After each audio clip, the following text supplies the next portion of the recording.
want to get into it, man. Next week, Gervonta Davis versus Ryan Garcia. Stylistically, what does Ryan have to do to get the victory, and vice versa, what does Tank have to do? First of all, I thought that when they first announced the fight a while ago, not this time, they've been mentioned for a year anyway. I thought that it was a 70-30 fight for Davis. But when Joe Goosen started training Ryan, to me it became a 50-50 fight. Because I think that Joe Goosen will get out of Ryan what nobody else could, because Joe is a disciplinarian. Ryan has a very good, sharp left hook that could hurt Tank, but I still think that Tank has the edge. Do you see a decision victory, or with Tank having the edge, or a knockout? I see if it's a knockout, I think it's Tank knocking him out. If not, then maybe it'll be not a boring fight, but a tactical fight where neither guy, does anything to try to win dramatically. Another, you just mentioned tactical, reminded me, same division about a month later, Lomachenko versus Devin Haney for all the belts, undisputed at lightweight. That's definitely a tactical fight. How do you see that one playing out? We're going to find out what Devin Haney is all about. I think Lomachenko learned something from his fight against Teofimo that he gave us 6 rounds away. And I don't think he's going to do that against Haney, but we're going to learn something about Haney. I think we already know about Lomachenko. He's a talent, and so is Haney, but we're going to find out if he belongs on that level. I can't wait. That's a really good one. You mentioned Teofimo. It reminded me, he has a big fight too against Josh Taylor. It's not for undisputed. Unfortunately, Josh Taylor's been stripped for a couple belts, but how does Teo fare against That's a tough Josh fight. Taylor? That is a tough fight. Josh is a very good fighter. Teofimo putting those other 5 pounds on him maybe make the difference, because he's also a tough kid. But I'd hate to pick on that one. Really, I'd hate to pick. Yeah, it's a tough fight. On the 22nd of April, it sounds like the rumor is we're going to get the announcement for Spence Crawford. We've all heard that stuff before, right? So don't hold your breath. But I know you're someone that always tells me that you see Spence being the victor in that fight. What's one of your earliest memories of Spence from like the amateur program? The amateurs, I just saw him as a budding star. He had in my opinion, all the tools. I remember Terry Norris when he was younger. I saw those kind of flashes, flashback. So, and he's the bigger guy. That's why I've always thought that he would be the victor in that fight. I still go with Spence. I think that when he was in the Olympics, when he came out of the Olympics, I said that Spence, Marcus Brown, and there was another guy that I thought were going to be the champions of that class. They've proven that right, and I still think Spence is the better fighter. How does Spence do it against Crawford? How does he get the victory against Crawford? I think that Spence is a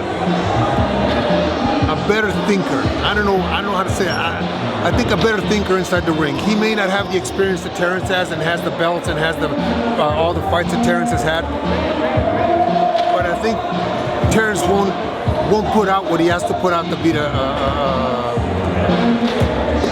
to win the fight, I should say. Yeah. So you see it more of a maybe accumulation and like a decision victory? I see a decision. It's not a knockout. I see a decision. I don't think Terrence has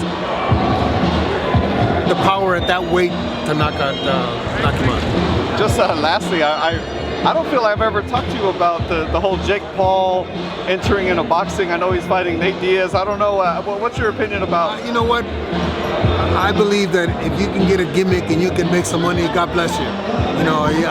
He did. I said it from the beginning. I wish that he would fight an actual fighter, or come to my gym and spar with some of my guys. I think we had his brother in the gym one time, and Flacco had to take it easy on him. But if it's a gimmick and they're making money, God bless them. That's what this is all about. It's about entertainment. Right, for sure. Hey, but what do you make of Manny Pacquiao maybe making a comeback against Conor Benn? Do you think that's good for boxing? At this point in his career, making a comeback. I don't like it. I don't like it because Manny's given us so many thrills. I think that not fighting for a while and being up in age, it's not something that he needs to be doing. But it's hard for these guys to get away. They love being called champ. They love being patted on the back and being called champ. But I don't think I'll see it. I don't think I'll watch it. What do you make of the whole Conor Benn situation? Then he got clear. What do you make of all of that? Unfortunately, in this sport, we know very little about what's going on. All of us know very little about what's going on. It is so well protected. It is so well. It's done in a manner that is not found out. But there's a lot of guys that are dirty in this sport, and it's unfortunate because it taints it. A lot of people are thinking that Benavidez will walk through Canelo. What do you make of that? The Benavidez Canelo? Yeah. That's a great fight. Again, as I said a little while ago, it depends on when they do it. If Canelo or Benavidez, Canelo waits another 2-3 years, he's gonna be a little older, a little slower, a little more comfortable with his life, and Benavidez is hungry, you know.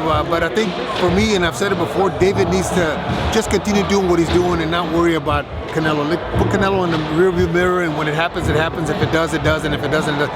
He has a great career, man. He's a great fighter. You think we get Charlo against Benavidez? You know, that's a fight that needs to happen before either one gets Canelo. Say it again. Do you think, you know, Jamal Charlo and Benavidez, you think they have to face each other before getting that Canelo fight? As I said in Spanish a little while ago, I think Canelo needs to fight whoever he thinks is the next fight for him. If it's Charlo, if it's Benavidez, if it's Andrade. I think Bivol's a little too heavy for him. Honestly, I do think Bivol's a little too heavy for him. And he's not a guy he's going to knock out. It's not like Canelo has that 30 power, he's going to knock somebody out. So he's going to hang in there, he's going to get decisioned again, and then he'll move down to the lower weight and fight somebody else. But I think that the best fight to be made in the next year is Benavidez and Canelo. Bivol recently told Canelo, let's do it at 168 so there's no excuses. What do you think about Bivol at 168? Does that even things out a little bit more? Still a 75-pounder. Unless they put a limit that he can't weigh any more than 68 at fight night, but you know he's going to weigh 80, 85. You know, and Canelo can weigh 80, 85, but it's two different weights, two different bodies, you know? Thank you, Abel. Appreciate your time, brother. As always. Thank you.